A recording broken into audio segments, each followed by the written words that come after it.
Ouais, là, on a perdu, hélas, de 2 points à Villeurbanne dimanche dernier. Le score peut montrer qu'on a plutôt fait un bon match, mais ça n'a pas été le cas. Donc j'ai des regrets personnellement sur ce match-là. Alors maintenant, bon, on est passé à autre chose, hein, mais je trouve qu'on n'a vraiment pas joué la première mi-temps qu'on aurait dû jouer. Quand on va à Villeurbanne, on sait qu'on n'est pas favori et donc il faut qu'on soit énergique, intense et qu'on montre vraiment une envie de les stopper, quoi. Et on ne l'a pas montré pendant 20 minutes. Alors la réaction a été très bonne au point qu'on s'est mis en position d'aller peut-être en prolongation. Après on est battu sur une dernière action, mais ça c'est le basket. Donc la réaction est bonne, mais la façon dont on a entamé le match et on a joué toute la première mi-temps m'a vraiment pas plu. Voilà. J'espère qu'on fera mieux demain.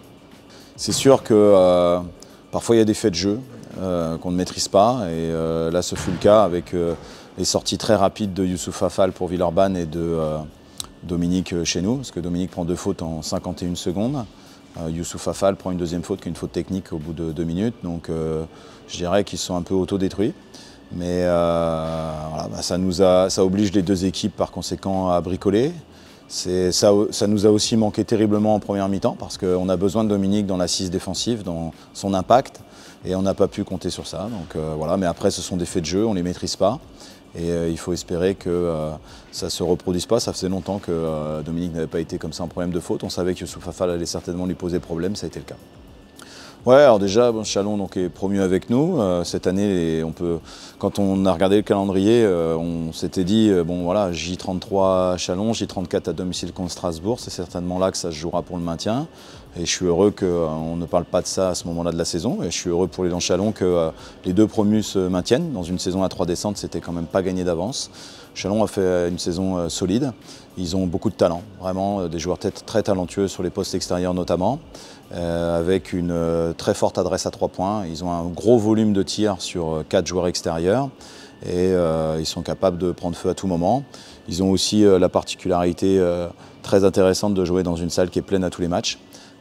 Donc là, je crois que ça va être leur 13e guichet fermé en 17 matchs demain, donc je m'attends à une superbe ambiance. Ce sera leur dernière à domicile, donc ça nous oblige à faire un match de qualité, à être bien concentré, présent, pour tenter de rivaliser.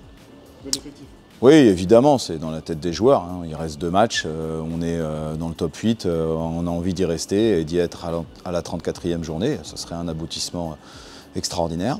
Mais pour cela, il faut mettre d'abord les ingrédients. Voilà. Au-delà du résultat, il faut accéder au résultat. Pour accéder au résultat, il va falloir défendre fort, 40 minutes, jouer avec beaucoup d'intensité, prendre soin du ballon, bien contenir les shooters de l'élan Châlons et pouvoir avoir voilà, une vraie densité dans ce qu'on va proposer parce que c'est ce qu'il nous faut. Si l'exigence quand on veut être dans le top 8, elle n'est pas la même que quand on veut se maintenir. Donc il faut aussi qu'on soit plus exigeant avec nous-mêmes pour essayer de gagner un voire les 2 derniers matchs.